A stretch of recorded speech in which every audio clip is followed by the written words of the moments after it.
My greedy sister-in-law demanded the money I had carefully saved for my unborn baby's hospital expenses, insisting that I hand it over to her. When I refused, her anger boiled over, and in a shocking act of rage, she kicked my 8-month pregnant belly. Pain ripped through me as I felt a sudden rush of fluid. I realized my water had broken. Everything blurred in that terrifying moment as chaos erupted around me. Hi, my name is Hannah, and I'm 30 years old. I'm 8 months pregnant with my first child, and my husband, Logan, and I couldn't be more excited. These past few months have been a whirlwind of preparations, from decorating the nursery to attending parenting classes.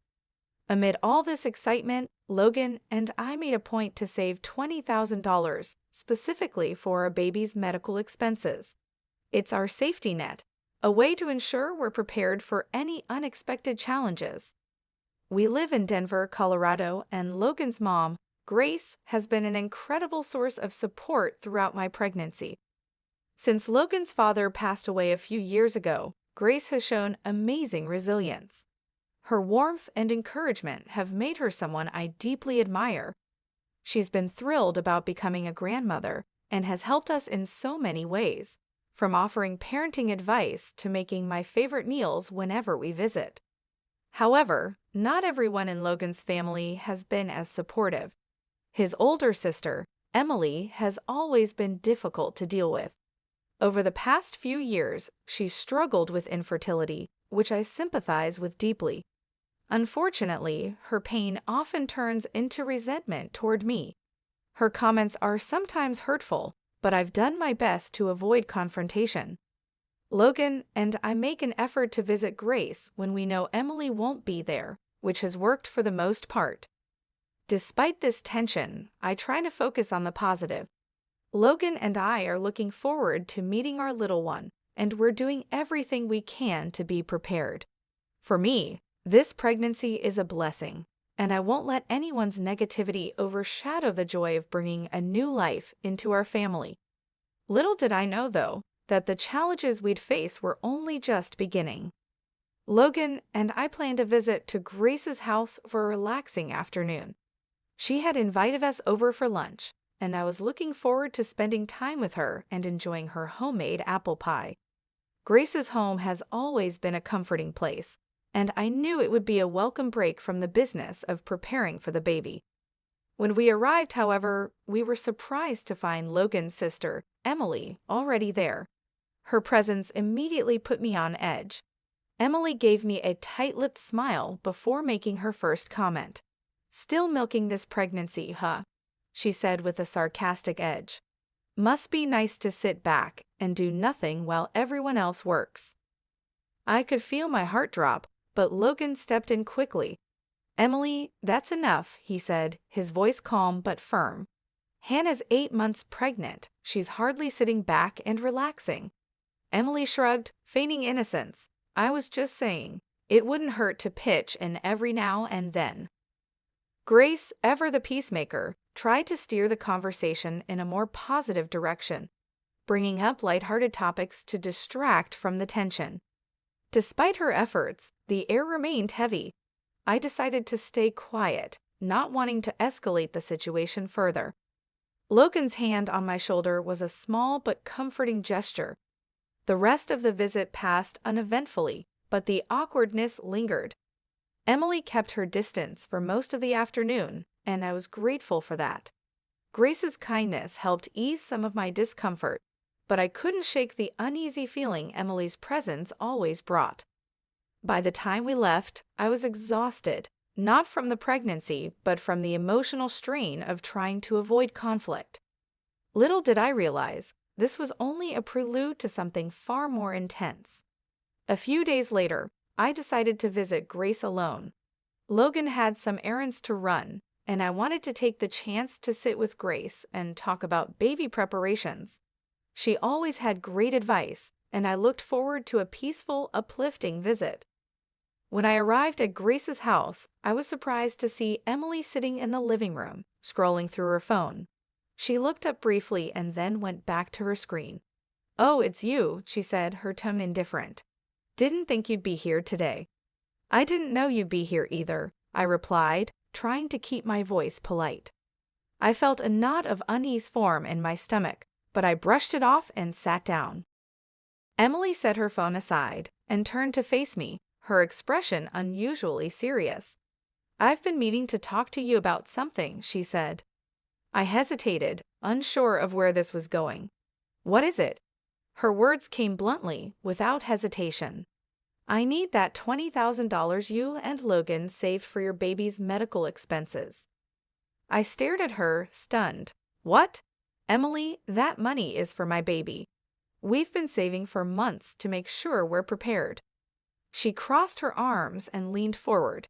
You don't even know if you'll need it, she snapped. Meanwhile, I'm drowning in debt from fertility treatments.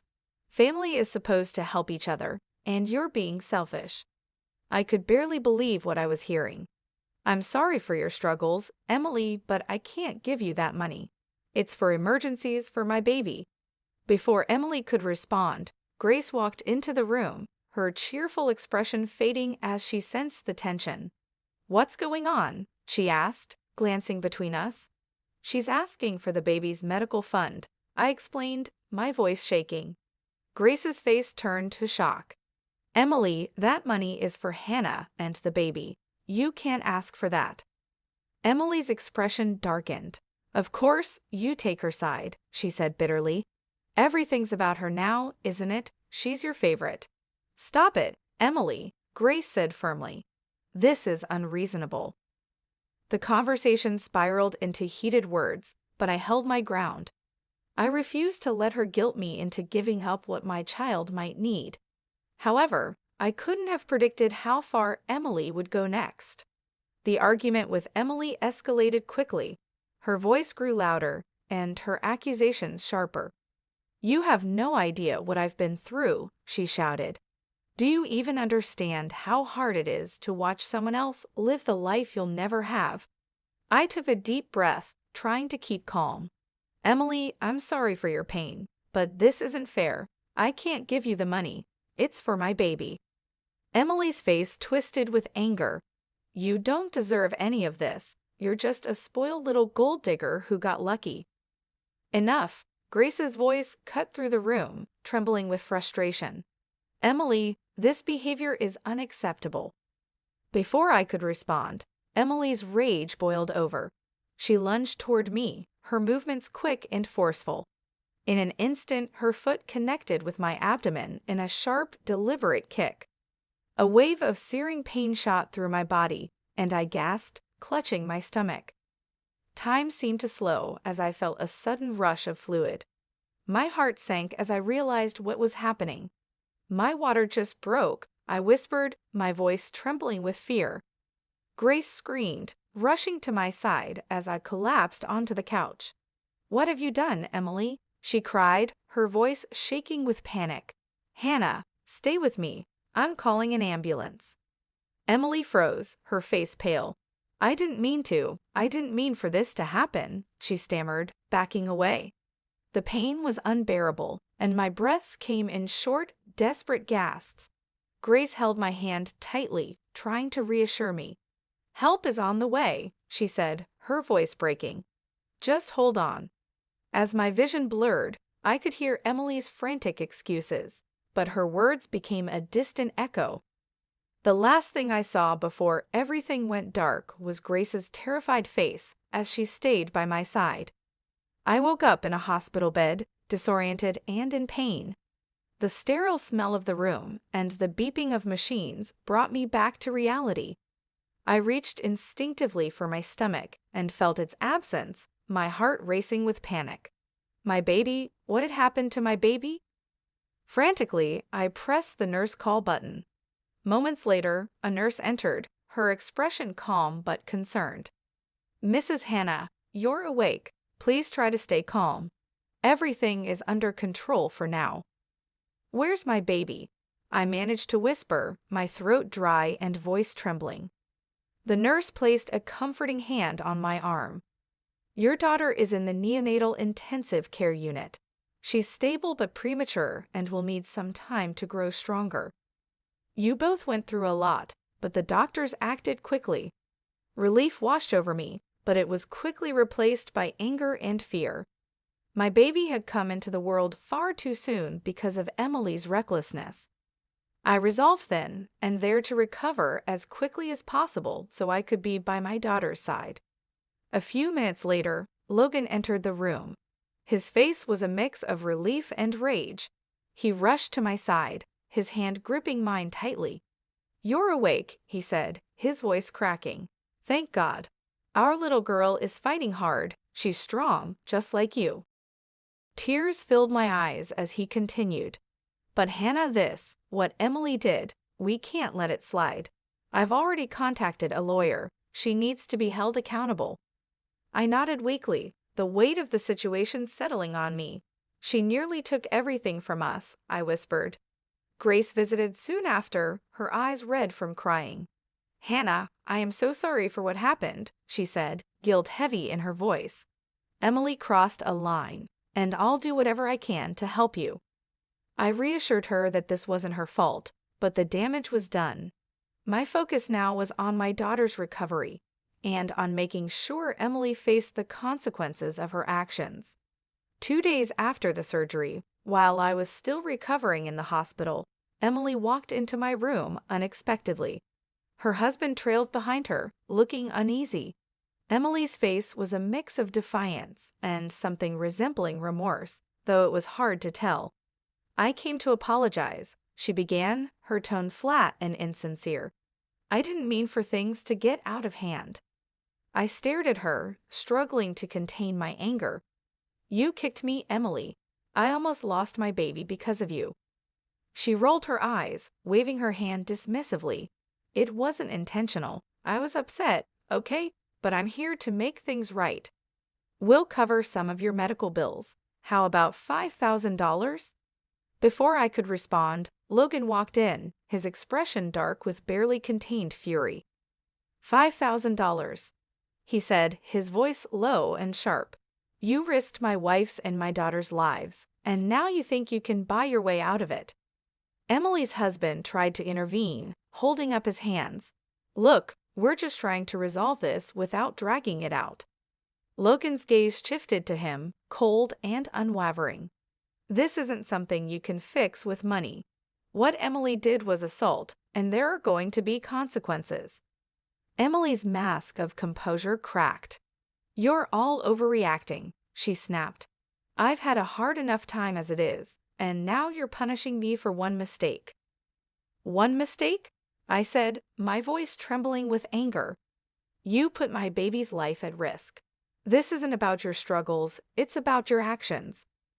When it became clear that we weren't going to accept her offer, Emily stormed out, muttering about how unreasonable we were. Logan wasted no time. That evening, we filed a police report against her for assault and reckless endangerment. Grace, horrified by her daughter's behavior, provided crucial evidence. Security cameras in her living room had captured the entire incident, the argument, the kick, and my collapse. The footage was undeniable proof of Emily's aggression. As the investigation began, Emily continued to deny responsibility, claiming I had provoked her and insisting the kick was an accident. But the evidence told a different story, and I was determined to see justice served. The trial began 2 months later, and Emily arrived in court with her lawyer, looking composed but defensive. Logan and I sat together, determined to see this through. The security footage Grace had provided was the cornerstone of our case, showing the undeniable truth of what had happened that day. Emily's lawyer attempted to paint the incident as a misunderstanding, claiming that the kick had been unintentional and that Emily had been emotional due to her personal struggles. "She acted out of frustration," the lawyer argued. "It was a moment of poor judgment, not malice." But the prosecution presented the video evidence, which showed Emily's aggressive behavior and the deliberate nature of her actions. They also highlighted her history of hostility toward me, further proving that this was no accident. When Emily took the stand, her composure cracked under questioning. She tried to shift the blame, claiming I had provoked her. "I was pushed to my breaking point," she said, her voice rising. She wouldn't understand what it's like to face constant failure. Her outbursts only hurt her case, and things took a dramatic turn when the prosecution played additional footage of her yelling and lunging at me during the argument. The evidence was clear. Emily's actions were deliberate, reckless, and dangerous. As if to seal her fate, Emily's erratic behavior continued outside the courtroom. During one of the legal meetings, she lost her temper and threw a cup of coffee at me, though thankfully it was cold. This incident was immediately reported and added to the charges, further demonstrating her lack of control. The judge delivered the verdict swiftly. Emily was found guilty of assault and reckless endangerment. She was sentenced to 6 months of probation, ordered to attend anger management classes, and required to pay $50,000 in damages.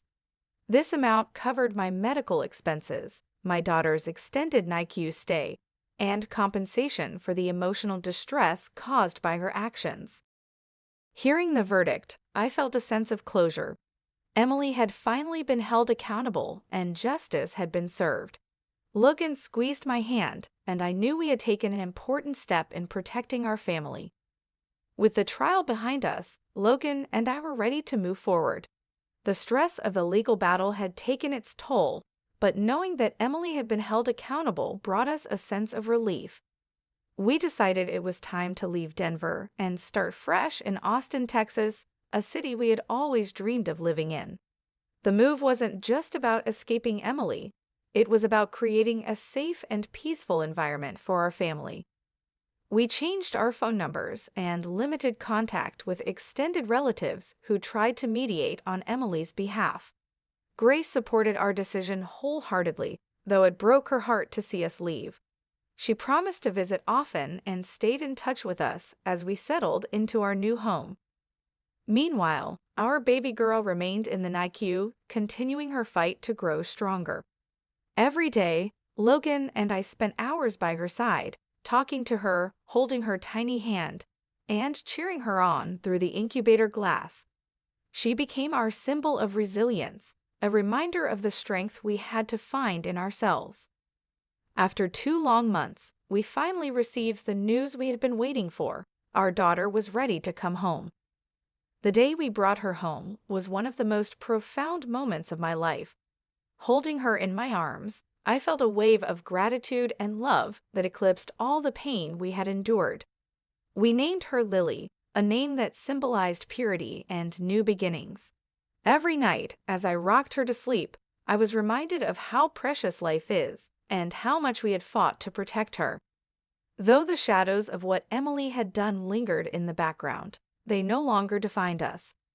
Logan and I focused on building a future filled with joy, love, and the hope that our daughter's life would always be surrounded by positivity and peace. As we settled into our new chapter, I knew we had turned the page on the past. We were stronger, closer, and more determined than ever to protect the beautiful family we had created. In the months that followed, our lives began to settle into a peaceful rhythm.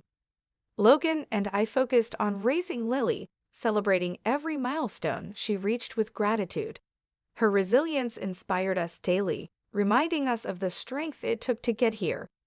Emily, on the other hand, faced the consequences of her actions.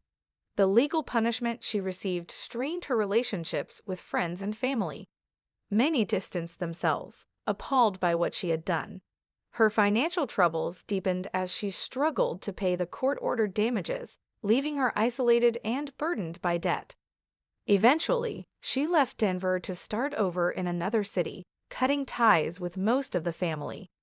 Grace kept us updated occasionally, though she respected our decision to maintain distance. Despite her heartbreak over Emily's choices, she fully supported us, understanding that protecting our family was the priority. For me, the journey was not just about healing physically, but also emotionally. I often reflected on what had happened and how it tested my strength, my relationship with Logan, and my determination to protect my daughter. The ordeal had been painful, but it taught me the importance of standing up for myself and my family, even when it meant confronting those closest to us. Logan and I made it a point to focus on the future rather than dwelling on the past. Our new home in Austin became a sanctuary filled with love and laughter. We surrounded ourselves with supportive friends and built a community that embraced us during this new chapter of our lives. As I rocked Lily to sleep one evening, I whispered a promise to her, a promise to always fight for her, no matter the challenges we faced. She had come into this world under the most difficult circumstances, but she was a testament to the resilience of our family. Though the scars of what Emily had done would always remain, they were a reminder of the strength we had found within ourselves. Logan and I emerged stronger, ready to embrace the bright future we had worked so hard to secure for Lily and for us. Thank you so much for taking the time to listen to this story. If you enjoyed it, please leave it a like to let me know. I'd love to hear your thoughts, so don't forget to leave a comment below and share your favorite part of the story. And if you want to hear more stories like this, make sure to subscribe to the channel and hit the notification bell so you never miss an update. Your support means the world to me. Thank you for being a part of this journey.